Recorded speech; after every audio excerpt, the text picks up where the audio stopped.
परमेश्वर के दैनिक वचन। मनुष्य के भ्रष्ट स्वभाव के प्रकटीकरण का स्रोत उसका मंद अंतःकरण, उसकी दुर्भावनापूर्ण प्रकृति और उसकी विकृत समझ से अधिक किसी में नहीं है। यदि मनुष्य का अंतःकरण और समझ फिर से सामान्य हो पाए तो फिर वो परमेश्वर के सामने उपयोग करने के योग्य बन जाएगा। ये सिर्फ इसलिए है क्योंकि मनुष्य का अंतःकरण हमेशा सुन्न रहा है और मनुष्य की समझ, जो कभी सही नहीं रही, लगातार इतनी मंद होती जा रही है कि मनुष्य परमेश्वर के प्रति अधिक से अधिक विद्रोही होता जा रहा है, इस हद तक कि उसने यीशु को क्रूस पर चढ़ा दिया और अंत के दिनों के देहधारी परमेश्वर को अपने घर में प्रवेश देने से इनकार करता है और परमेश्वर के देह पर दोष लगाता है और परमेश्वर के देह को तुच्छ समझता है। यदि मनुष्य में थोड़ी सी भी मानवता होती तो वो परमेश्वर द्वारा धारित देह के साथ इतना निर्मम व्यवहार न करता। यदि उसे थोड़ी सी भी समझ होती तो वो देहधारी परमेश्वर के देह के साथ अपने व्यवहार में इतना शातिर न होता। यदि उसमें थोड़ा सा भी विवेक होता तो वो देहधारी परमेश्वर को इस ढंग से धन्यवाद न देता।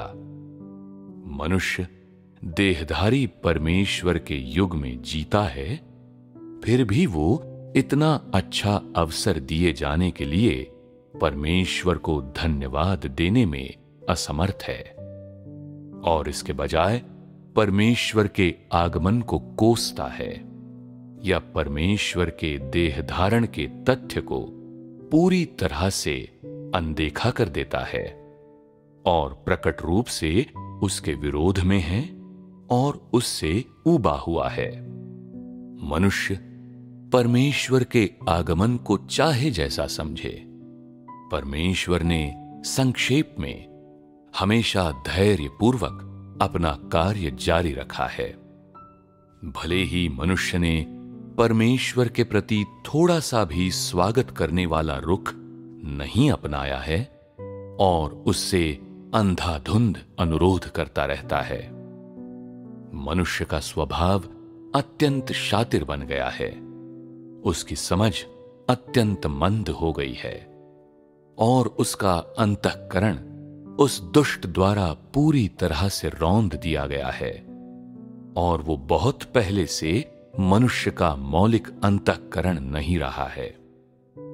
मानव जाति को बहुत अधिक जीवन और अनुग्रह प्रदान करने के लिए मनुष्य देहधारी परमेश्वर का न केवल एहसानमंद नहीं है, बल्कि परमेश्वर द्वारा उसे सत्य दिए जाने पर वो क्रोधित भी हो गया है। ऐसा इसलिए है क्योंकि मनुष्य को सत्य में थोड़ी सी भी रुचि नहीं है, इसीलिए वो परमेश्वर के प्रति क्रोधित हो गया है। मनुष्य देहधारी परमेश्वर के लिए न सिर्फ अपनी जान देने में अक्षम है, बल्कि वो उससे अनुग्रह हासिल करने की कोशिश भी करता है और ऐसे सूद का दावा करता है जो उससे दर्जनों गुना ज्यादा है जो मनुष्य ने परमेश्वर को दिया है।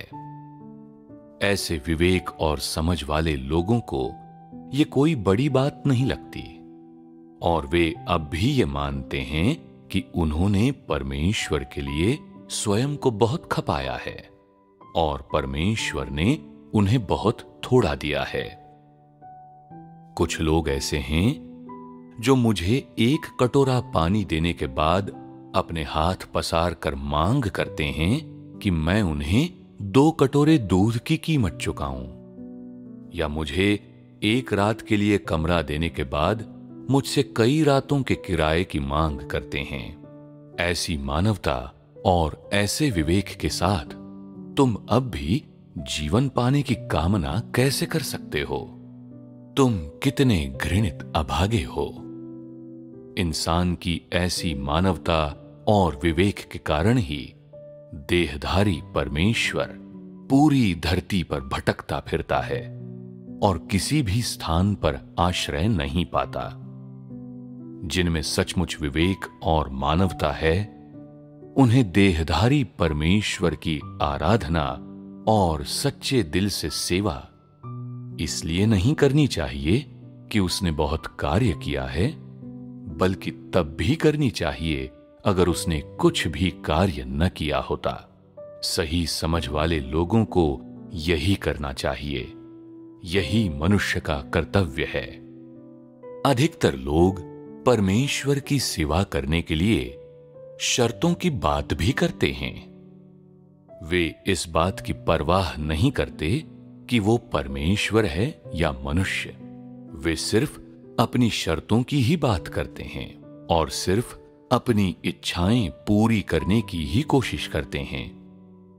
जब तुम लोग मेरे लिए खाना पकाते हो तो तुम सेवा शुल्क की मांग करते हो। जब तुम मेरे लिए भागदौड़ करते हो तो तुम लोग मुझसे भागदौड़ करने का शुल्क मांगते हो। जब तुम मेरे लिए काम करते हो तो काम करने का शुल्क मांगते हो। जब तुम मेरे कपड़े धोते हो तो कपड़े धोने का शुल्क मांगते हो। जब तुम कलीसिया को कुछ प्रदान करते हो तो घाटे से उबरने की लागत मांगते हो। जब तुम बोलते हो तो बोलने का शुल्क मांगते हो। जब तुम पुस्तकें बांटते हो तो वितरण शुल्क मांगते हो। और जब तुम लिखते हो तो लिखने का शुल्क मांगते हो। जिन लोगों से मैं निपटा हूं, वे भी मुझसे मुआवजा मांगते हैं, जबकि जिन्हें घर भेज दिया गया है वे अपने नाम के नुकसान की भरपाई मांगते हैं। जो अविवाहित हैं वे दहेज की या अपनी खोई हुई जवानी के लिए मुआवजे की मांग करते हैं। जो मुर्गा काटते हैं वे कसाई के शुल्क की मांग करते हैं। जो खाना पकाते हैं वे पकाने का शुल्क मांगते हैं। और जो सूप बनाते हैं वे उसके लिए भी भुगतान मांगते हैं। ये तुम लोगों की ऊंची और शक्तिशाली मानवता है और ये तुम लोगों के स्नेही विवेक द्वारा निर्धारित कार्य हैं। तुम लोगों की समझ कहां है? तुम लोगों की मानवता कहां है? मैं तुम लोगों को बता दूं, यदि तुम लोग ऐसे ही करते रहे तो मैं तुम लोगों के मध्य कार्य करना बंद कर दूंगा। मैं मनुष्य के भेष में जंगली जानवरों के झुंड के बीच कार्य नहीं करूंगा। मैं ऐसे समूह के लोगों के लिए दुख नहीं सहूंगा जिनका उजला चेहरा जंगली हृदय को छुपाए हुए है। मैं ऐसे जानवरों के झुंड के लिए कष्ट नहीं झेलूंगा जिनके उद्धार की थोड़ी सी भी संभावना नहीं है। जिस दिन मैं तुम सबसे मुंह मोड़ लूंगा, उसी दिन तुम लोग मर जाओगे। उसी दिन तुम लोगों पर अंधकार छा जाएगा और उसी दिन प्रकाश द्वारा तुम्हें त्याग दिया जाएगा। मैं तुम लोगों को बता दूं, मैं तुम लोगों जैसे समूह पर कभी दयालु नहीं बनूंगा। ऐसा समूह जो जानवरों से भी बदतर है। मेरे वचनों और कार्यकलापों की सीमाएं हैं, और जैसी तुम लोगों की मानवता और विवेक हैं, उसके चलते मैं और कार्य नहीं करूंगा, क्योंकि तुम लोगों में विवेक की बहुत कमी है। तुम लोगों ने मुझे बहुत अधिक पीड़ा दी है और तुम लोगों के घृणित व्यवहार से मुझे बहुत घिन आती है। जिन लोगों में मानवता और विवेक की इतनी कमी है, उन्हें उद्धार का अवसर कभी नहीं मिलेगा। मैं ऐसे हृदयहीन और कृतघ्न लोगों को कभी नहीं बचाऊंगा। जब मेरा दिन आएगा, मैं अनंत काल के लिए अवज्ञा की संतानों पर अपनी झुलसाने वाली आग की लपटें बरसाऊंगा, जिन्होंने एक बार मेरे प्रचंड कोप को भड़काया था। मैं ऐसे जानवरों पर अपना अनंत दंड थोप दूंगा, जिन्होंने कभी मुझे अपशब्द कहे थे और मुझे त्याग दिया था। मैं अवज्ञा के पुत्रों को अपने क्रोध की आग में हमेशा के लिए जला दूंगा, जिन्होंने कभी मेरे साथ खाया था और जो मेरे साथ रहे थे, परंतु जिन्होंने मुझ में विश्वास नहीं रखा, जिन्होंने मेरा अपमान किया और मुझे धोखा दिया। मैं उन सबको अपनी सजा का भागी बनाऊंगा, जिन्होंने मेरे क्रोध को भड़काया। मैं उन सभी जानवरों पर अपना संपूर्ण कोप बरसाऊंगा, जिन्होंने कभी मेरे समकक्षों के रूप में मेरी बगल में खड़े होने की कामना की थी, लेकिन मेरी आराधना या मेरा आज्ञा पालन नहीं किया। अपनी जिस छड़ी से मैं मनुष्य को मारता हूं, वो उन जानवरों पर पड़ेगी जिन्होंने कभी मेरी देखभाल और मेरे द्वारा बोले गए रहस्यों का आनंद लिया था, और जिन्होंने कभी मुझसे भौतिक आनंद लेने की कोशिश की थी। मैं ऐसे किसी व्यक्ति को क्षमा नहीं करूंगा जो मेरा स्थान लेने की कोशिश करता है। मैं उनमें से किसी को भी नहीं छोड़ूंगा जो मुझसे खाना और कपड़े हथियाने की कोशिश करते हैं। फिलहाल तुम लोग नुकसान से बचे हुए हो और मुझसे की जाने वाली मांगों में हद से आगे बढ़ते जाते हो। जब कोप का दिन आ जाएगा तो तुम लोग मुझसे और कोई मांग नहीं करोगे। उस समय मैं तुम लोगों को जी भरकर आनंद लेने दूंगा।